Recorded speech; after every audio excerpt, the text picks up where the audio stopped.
Bonjour et bienvenue à tous. Merci de nous retrouver encore une fois sur les plateformes du média Iguihé. Dans un communiqué datant du 3 février 2026, l'AFC M23 a porté à la connaissance de l'opinion publique qu'elle avait procédé entre le samedi 31 janvier et le dimanche 1er février 2026 à la destruction du centre de commandement des drones militaires installé à l'aéroport de Kisangani. Ce centre constituait le principal dispositif de planification, de coordination et d'exécution d'opérations meurtrières visant les populations civiles ainsi que les positions de l'AFC M23, comme l'indique le communiqué, dans les zones libérées, notamment à Massissi, Walikale, Rutshuru, Lubero, Kalehe, Mwenga et Minembwe. Au cours de cette émission, nous tentons d'analyser le contour de cette offensive lancée par l'AFC M23 et la nouvelle dynamique que cette attaque apporte au conflit dans l'est de la RDC. Avec moi dans les studios, Tite Gatabazi, analyste politique. Bonjour Tite. Bonjour Bertrand. Comment allez-vous? Moi je me porte bien. Tite, comme nous étions en train de parler, l'AFC M23 a confirmé l'attaque à Kisangani. Pouvez-vous nous dire qu'est-ce qui s'est passé et quelle est la nouveauté dans cette crise qui frappe l'est de la RDC? La nouveauté, c'est celle-là. L'acquisition des drones et l'attaque du centre de commandement de Kisangani, qui est une grande première. Et Kisangani, c'est le lieu d'où partaient les avions et les drones pour bombarder, que ce soit Walikale, Massissi, Minembwe. Dernièrement, l'AFC M23 a enterré les victimes des attaques de drones de Massissi. Minembwe est assiégé par des drones quotidiennement. Et ce que ça veut dire que la doctrine militaire vient de changer chez l'AFC M23. C'est qu'il y a une progression, étant donné qu'on savait qu'ils étaient très forts en infanterie. C'est là qu'ils ont mis en déroute les FARDC et leurs alliés. Depuis la prise de Goma, on a vu un basculement où Kinshasa avait beaucoup plus recours à la flotte aérienne, Sukhoi et drones. Maintenant, aujourd'hui, l'AFC M23 leur signifie qu'elle a aussi les ressources suffisantes en termes de drones et de neutralisation de centres opérationnels. Oui, c'est vraiment une nouveauté. Tite, l'AFC M23 indique désormais s'attaquer aux menaces à la source. Bujumbura est régulièrement cité comme être également un autre centre de commandement de ces drones. Est-ce qu'une attaque sur Bujumbura est-elle probable? Je pense que c'est une option qu'il ne faut pas sous-estimer. Ça rentre dans le droit à la légitime défense et le droit de suite. Je m'explique. Bujumbura est devenu, en tout cas l'aéroport de Bujumbura, c'était aussi un centre de commandement d'où partaient ces avions. Dans la bataille d'Ouvira, on a vu qu'il y a eu des bombardements de Kamanyola qui partaient du Burundi. À Bugarama, au Rwanda, il y a eu des bombardements qui venaient du Burundi.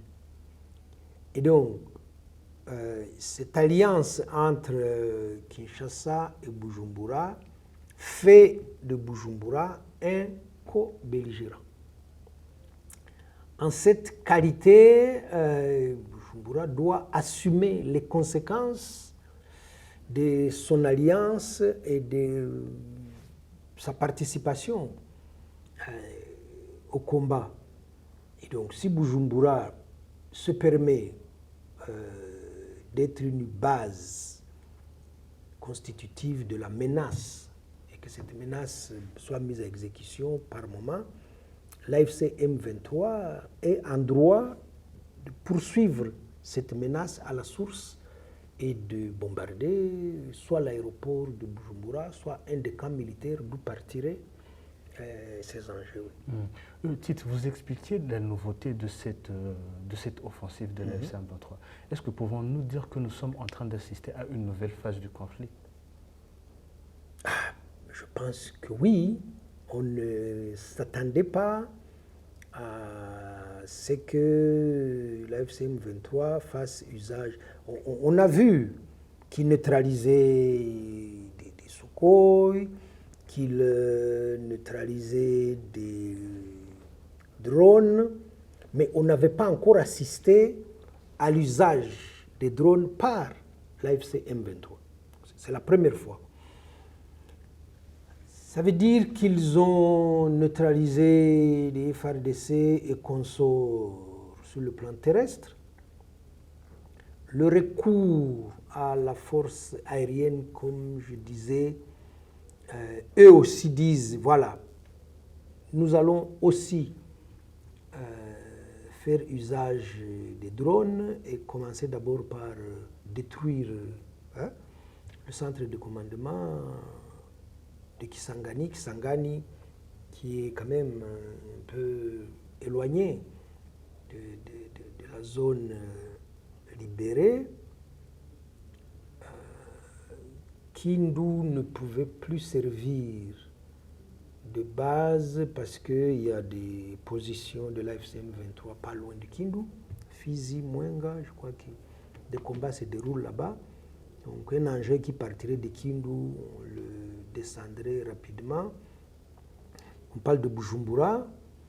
Bujumbura ne peut plus se permettre de survoler cet espace parce que la plaine de Rusizi, il doit y avoir des positions AFC M23. Et donc on a délocalisé ça un peu plus loin vers Kisangani. Et voilà qu'avec des drones kamikazes, l'AFC M23 a atteint l'aéroport de Kisangani et son centre de commandement. Donc, supériorité militaire de l'AFC M23 sur le plan terrestre. Aujourd'hui, neutralisation de la force aérienne de Kinshasa. Ça change de paradigme et ça met Kinshasa dos au mur. Tite, dans le même communiqué, l'AFC M23 a insisté sur un point, ne pas attribuer cette attaque à autre entité, mais a confirmé que c'était bien tel. Pouvez-vous nous dire qu'est-ce qui s'était passé, quelles sont les rumeurs qui avaient secoué cette attaque autour de... Non, c'est que la rhétorique de Kinshasa veut minimiser ou passer pour pertes et profits. Au début, le M23, aujourd'hui l'AFC M23, et s'offrir le luxe comme ça d'une confrontation avec le Rwanda, ce qui ne leur a pas réussi.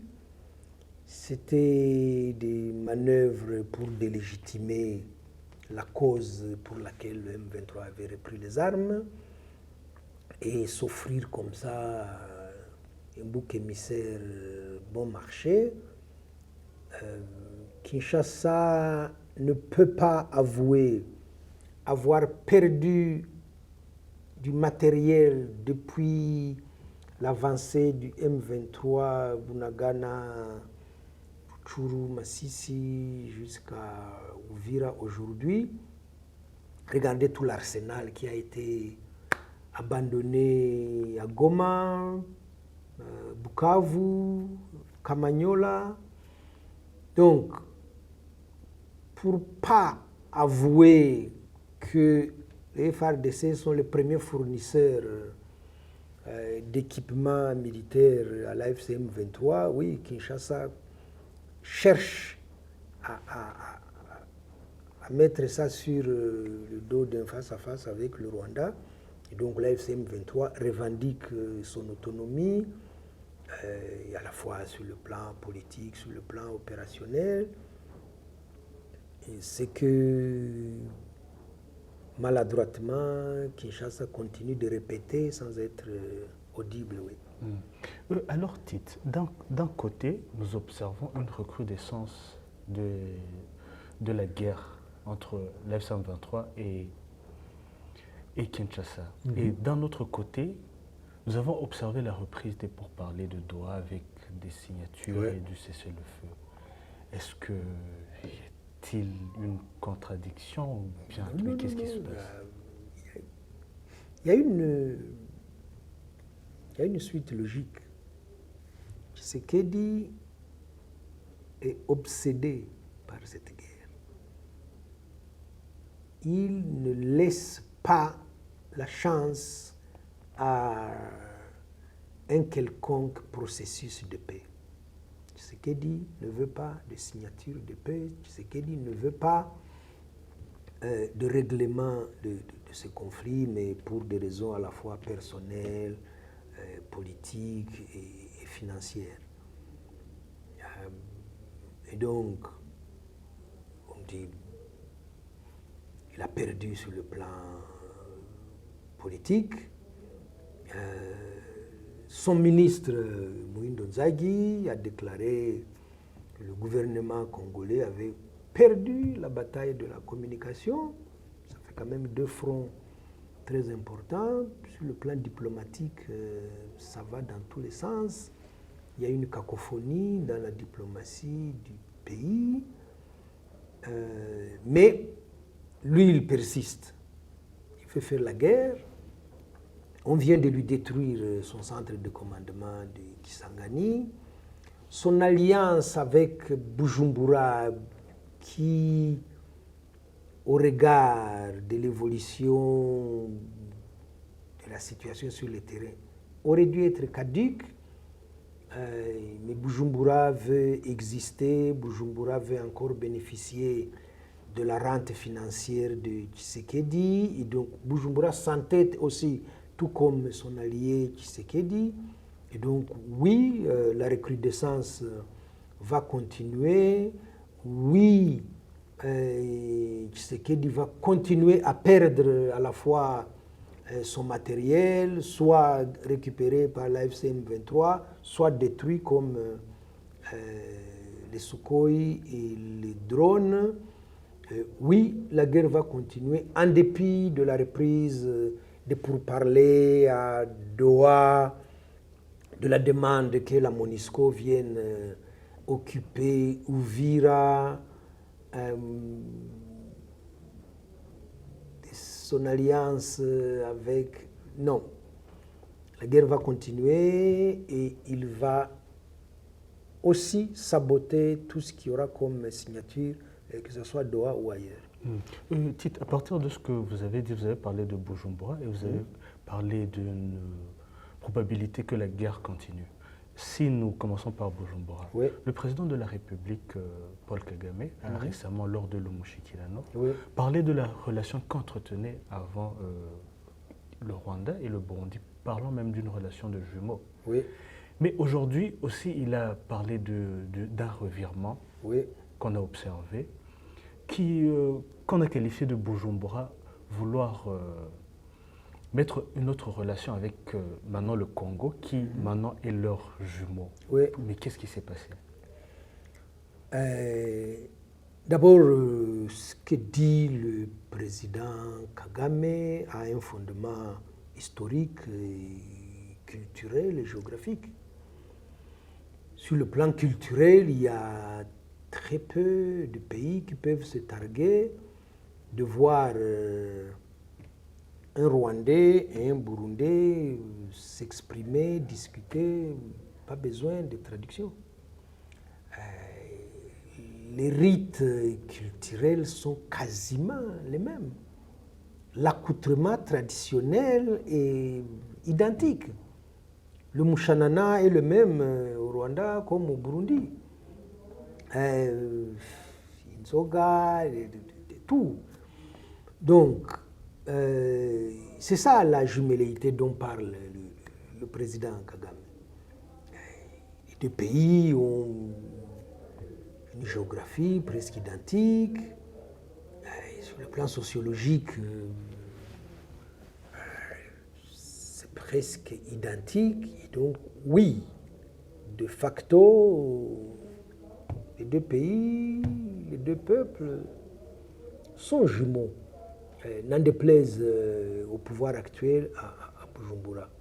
Mais pour des mobiles politiques, le président Ndayishimiye a voulu s'offrir lui aussi le Rwanda comme bouc émissaire pour justifier l'état dans lequel il est en train de mettre son pays. La corruption a atteint des proportions inquiétantes. Le pays n'a plus de devises depuis quelques années. Les étalages sont vides. Il y a des bisbilles entre la classe politique, avec les militaires. Il y a l'alliance entre Bujumbura et le FDLR. Il y a l'engagement de Bujumbura aux côtés des FDLR pour aller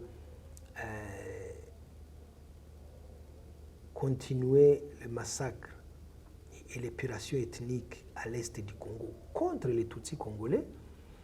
Et donc, ceci a donné naissance à une rhétorique quasiment exclusive du président Ndayishimiye qui, à chaque sortie, s'en prend systématiquement au Rwanda. Et donc, cette relation aussi ancienne de jumelléité, lui, il dit non, je change de jumeau, je quitte le Rwanda pour aller à Kinshasa, mais la relation avec Kinshasa n'a rien de culturel, n'a rien d'historique. C'est une relation opportuniste fondée sur cette proximité de l'idéologie du génocide et de la rente financière dont bénéficie le président Ndayishimiye en provenance de Kinshasa. Tite, si nous essayons toujours d'analyser ce conflit dans l'est de la RDC, vous avez parlé des attaques de Minembwe contre la communauté. Nous avons récemment vu Patrick Muyaya à Washington avec des personnes qui se réclamaient de la communauté Banyamulenge, qui ont contesté ces violences largement documentées contre leur communauté. Mais qu'est-ce qui s'est passé pour voir ces gens à Washington avec Muyaya contester des violences que... Oui, l'histoire regorge des traîtres à la cause. Ce n'est pas la première fois. Voir un Munyamulenge soutenir publiquement que chez eux, tout va bien, Madame la Marquise. On avait, avant eux, qui sont avec Muyaya, on avait vu le ministre Gisaro, qui est Munyamulenge, dire on a quelques petits problèmes. Des petits problèmes. Pendant qu'on est en train de massacrer ta communauté, pendant qu'il y a une épuration ethnique, Gisaro dit on a de petits problèmes, ça va. Et donc, Muyaya a trouvé bon de recruter au sein de la communauté Banyamulenge ceux qui vont apporter la contradiction et qui vont contester l'épuration ethnique qu'il y a chez eux. Donc voilà, on les a même vus à la télévision nationale, dire, ne vous mêlez pas trop de cette épuration ethnique, comme si ça se passait à vase clos. Oui, c'est de faire valoir que le pouvoir de Kinshasa veut brandir pour apporter la contradiction aux grandes figures de la communauté Banyamulenge, qui sont à la fois Maître Moïse Nyarugabo, l'ancien vice-président Zarias Ruberwa, Alex et d'autres qui mettent en difficulté le pouvoir de Kinshasa, qui est quand même en train de commettre un génocide dans le Minembwe. Et voilà quelques... Hein, moyennant un peu d'argent, on peut s'acheter des consciences. Oui. Donc on pourrait se demander s'ils affirment qu'il n'y a pas de violence envers leur communauté, pourquoi ils seraient aux États-Unis ou bien des réfugiés? On peut leur opposer beaucoup d'arguments, mais ce débat est inintéressant parce que c'est des pauvres gens qui sont à la périphérie, assoiffés d'un peu d'argent et qui trahissent comme ça leur cause et qui trahissent les leurs. Et donc, il y a maintenant beaucoup de vidéos qu'on voit, d'ailleurs postées par des mamans, et qui leur parlent dans leur langue, et qui disent, franchement, hein, vous ne pouvez pas nous faire ça. Voilà, pourquoi vous avez fui, hein? Il y en a qui ont mis leur famille à l'abri et qui rentrent dans la rhétorique de Mouyaya. J'ai vu un tweet très intéressant. Quelqu'un qui met au défi ces gens qui s'expriment depuis Washington. Venez à Uvira et on en parle. Donc, est-ce qu'ils peuvent contester la destruction de Minembwe? Est-ce qu'ils peuvent contester le fait qu'à Uvira, on n'a détruit que des maisons de Banyamulenge, des églises de Banyamulenge? Est-ce qu'ils peuvent contester le blocus de Minembwe revendiqué par le porte-parole de l'armée burundaise? Donc oui, il y a des Banyamulenge recrutés par le pouvoir de Kinshasa.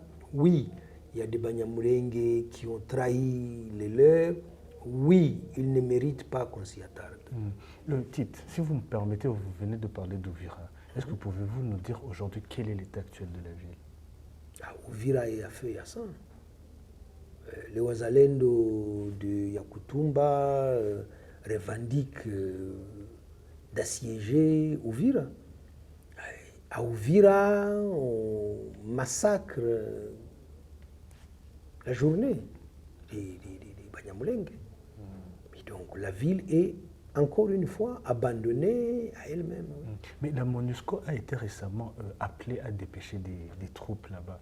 Est-ce qu'il y a-t-il une possibilité de les voir dans la ville très prochainement? Il y a comme un malaise chez ceux-là qui ont demandé à l'AFC M23 de quitter Uvira. Parce qu'avant de quitter Uvira, le coordonnateur Nanga écrit quand même au secrétaire général des Nations Unies pour l'alerter. Et lui dire, si nous quittons Uvira, il va y avoir des massacres systématiques de la communauté Banyamulenge. Si nous quittons Uvira, on va détruire les biens des citoyens congolais Tutsis. Et ça n'a pas pris 2 jours. À peine avaient-ils tourné le dos qu'ils ont fait du porte-à-porte, qu'ils ont détruit les maisons, qu'ils ont détruit les églises, on vient d'en parler, et qu'ils sont en train de massacrer les gens comme ça dans la rue. Maître Moïse Nyarugabo a eu une réflexion qui mérite qu'on se pose et qu'on l'écoute. Il a dit à peu près ceci: quand quelqu'un détruit votre maison, c'est que non seulement il vous chasse, hein, il vous déracine de chez vous, mais il vous dit de ne plus jamais revenir. C'est ça le message qu'il y a dans la destruction de Minembwe, d'Uvira et des environs.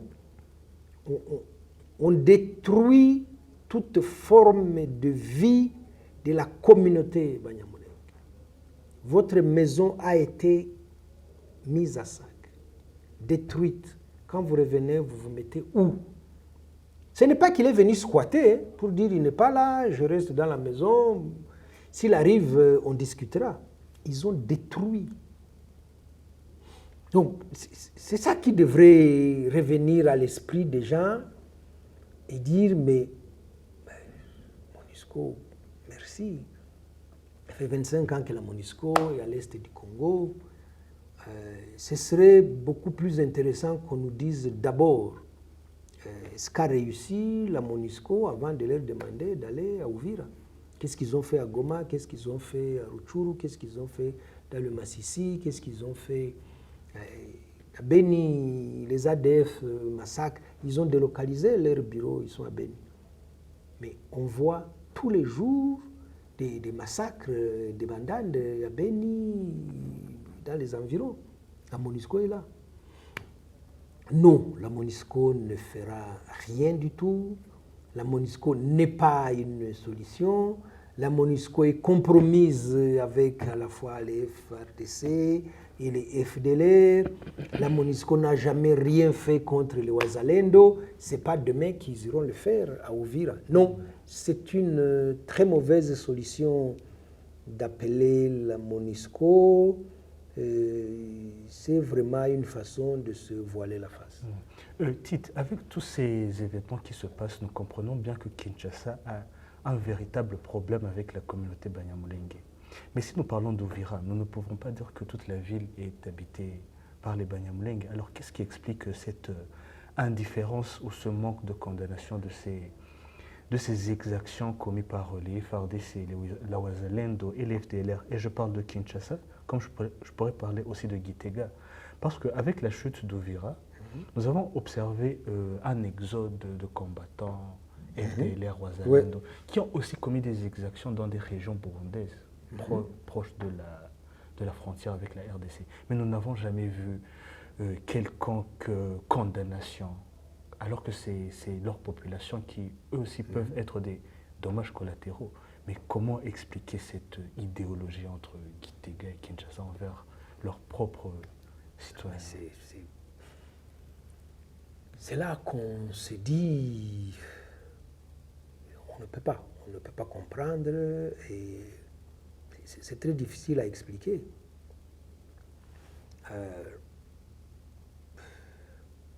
Il y a un fond idéologique.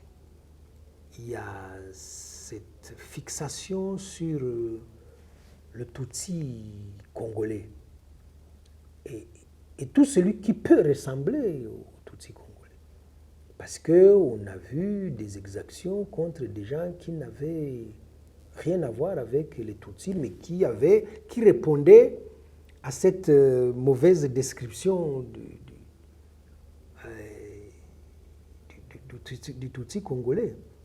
Mais c'est vrai, le pouvoir de Kinshasa irrigue le discours de haine. Le pouvoir de Kinshasa stigmatise le Tutsi congolais. Le pouvoir de Kinshasa a livré en pâture le Tutsi congolais et donc a garanti l'impunité à tout celui qui peut s'en prendre au Tutsi congolais. Et on voit ça repris quasiment à l'identique au Burundi. C'est ça, il n'y a pas d'autre explication. Tite, toujours cette question. Pourquoi le silence de la communauté internationale sur ces attaques qui sont perpétrées depuis, je pense, 2017 à Minembwe, quasi quotidiennement, où chaque semaine on entend des massacres, des tueries, mais toujours cette question, pourquoi le silence de la communauté internationale? Si on pouvait avoir la boule de cristal et lire dedans, c'est que les intérêts ne sont pas le cas. Quand on dit communauté internationale, c'est qui, justement, cette façon impersonnelle de la communauté internationale? Qui est la communauté internationale?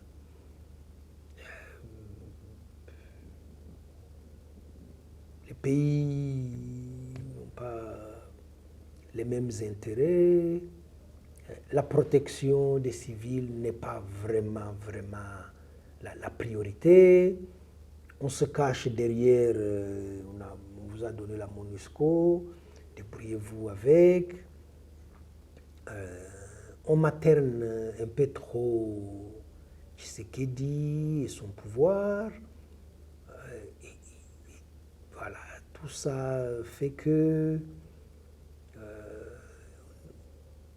pouvoir de Kinshasa ne rendra compte que quand la procédure engagée par le collectif des avocats aboutira à la CPI, pas avant. Il ne faut pas attendre qu'un pays occidental puisse se lever et venir exiger des comptes à Kinshasa. Ça se saurait, on aurait pu le voir, la même chose pour Bujumbura. Il y a quelques communiqués timides, il y a quelques déclarations un peu convenues. Là, on est en train de le pousser au dialogue. Est-ce que c'est une façon de dire vous avez trop massacré votre population, arrêtez maintenant? On ne sent pas ce point sur la table pour dire stop, sinon on vous traduit en justice. Parce qu'il y a comme ça des intérêts qui ne sont pas alignés. Et ça fait que, oui, il peut jouer sur ça. La condamnation de la communauté internationale, elle n'a pas été courageuse dans l'ex-Yougoslavie. Elle a abandonné les Tutsis au Rwanda en 1994. Cette communauté internationale, il ne faut pas l'attendre à l'est du Congo pour dire les Tutsis, les Hema, les Banyamulenge sont en train de subir l'épuration ethnique. Non. Je crois que le président Bisimwa ne cesse de répéter ça. Il dit on ne peut plus compter sur cette fameuse communauté internationale. Alors, Tite, pour essayer de conclure et analyser en général cette attaque qui est survenue à Kisangani, est-ce que vous ne pensez pas que c'est du pain béni pour Kinshasa pour dire, voyez, maintenant c'est eux qui initient des attaques, maintenant c'est eux qui viennent nous bombarder? Est-ce que vous ne pensez pas que ce sera une justification de plus de Tshisekedi qui n'en manque jamais? Pain béni pour lui quand il a perdu un centre de commandement. Non. Il a perdu un centre de commandement, c'est une perte, c'est une humiliation. Ce qui est sûr, il ne va pas s'arrêter là. Il va s'approvisionner encore s'il n'a plus de drones. Mais en regardant, allez, soyons sérieux 2 minutes, en regardant la cartographie à l'est, qu'est-ce qui lui reste après Kisangani? Il lui reste Kindu. Il ne peut pas aller plus loin dans le Katanga. Il y a beaucoup d'hostilité contre lui. Il ne peut pas utiliser Kananga ou Mbujimai. Ça fait un peu loin. Non, c'est une humiliation et c'est une perte. Et ça lui demande de reprendre, de réfléchir et de voir. Il ne peut plus faire des attaques terrestres, il n'a plus assez d'hommes. Maintenant que même le ciel est maîtrisé par l'AFCM 23, non. La communication sur Kisangani a quand même connu des cacophonies. Dire qu'on a maîtrisé une attaque de l'AFCM 23 pendant qu'on a perdu le centre de commandement, c'est contradictoire. Je crois qu'il a le dos au mur. Et puis, ça change toute la configuration. Il ne peut plus compter sur Bujumbura qui est sous menace directe, parce que la FCM 23 le dit clairement, si ça vient de Bujumbura, nous avons les moyens d'atteindre Bujumbura, et là, on ne rigole pas. Donc oui, Tshisekedi est mal en point à la fois sur le plan militaire, sur le plan diplomatique et politique en interne. Alors, Tite, très concrètement, c'est-à-dire que le fait de l'F-123 de dire maintenant nous allons attaquer le problème à la source, Oui. ça ne sera pas alors la justification de dire maintenant regardez c'est eux qui nous attaquent, toujours faire la victime. Il a joué les victimes depuis 3 ans, il a assez fait des jérémiades, il s'est offert un bouc émissaire. Non, non. Je ne vois pas de valeur ajoutée de dire, vous voyez, depuis 3 ans, nous attaquions le M23, nous avons attaqué ici, nous avons attaqué là-bas, et maintenant c'est eux qui nous attaquent. Non, je ne pense pas qu'ils puissent le dire comme ça. Ce serait un aveu d'échec. Or, ils ne s'avouent pas encore vaincus. Tite, en tout cas, merci beaucoup pour vos explications sur cette attaque. Merci pour l'invitation. Parce qu'elle avait apporté beaucoup de brouillard. Oui, ça c'est le propre de Kinshasa, mais bon. Et nous espérons que les téléspectateurs maintenant ont un aperçu de ce qui s'est passé. Très bien. Merci infiniment. C'est moi qui vous remercie. Chers téléspectateurs, merci beaucoup d'avoir été avec nous.